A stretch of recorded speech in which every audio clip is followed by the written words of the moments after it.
مرحبا حبايبي، شلونكم؟ ان شاء الله الكل بخير يا رب. فيديو مشتريات. طبعا اول ما بدينا بهاي جيلاتين طيبة، واشترينا تشيز فينجر او هماتين. هاي مشتريات من الاسواق، ومرينا على السوق ومرينا للاسواق. هذا عصير بمتو، والله كلش طيب بالتوت. يعني اخذنا كيسين سباجيتي، وبعد شنو اخذنا كيس شوفان. هذا الشوفان كلش طيب بالريوق، بس هسه راح نقوم نستخدمه بالسحور ان شاء الله، ويا حليب كلش طيب. جبت هاي العلبتين مال الكوفي، والله طعمها كلش طيب، يعني تجربة هي وكلش طيب كان. هذا الجبن احنا نفضله بالريوق، اكثر جبن نحبه بالريوقات. جبت علبة ذرة تفيد بالمعكرونية والزلاطة، اكيد نستخدمها. هذه جبن هماتين نوعية اسمها الشيدر، وهذه الجيمر. هذه جبتهم حتى اسوي بيهم حلا شهر رمضان ان شاء الله. جبت هذه النوعية مالت الجبن هماتين، اضافة الى باكيت كاستر، وايضا يعني رمضان يعني اكيد اكو جلي بالموضوع، وباكيت جلي هماتين. جبنا ربع كيلو حب، نستخدم الحب احنا هواية.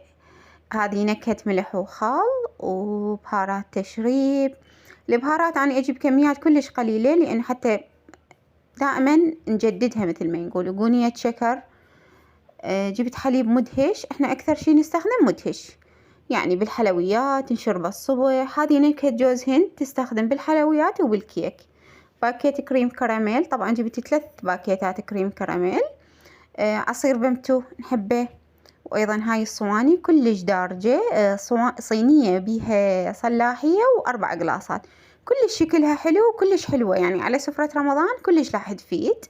هذه الصلاحية مالتها، وياها 4 قلاصات، وهم سعرها مناسب ب2000 فقط، كلش حلوة. جبت هذا اللون البنفسجي حلوة.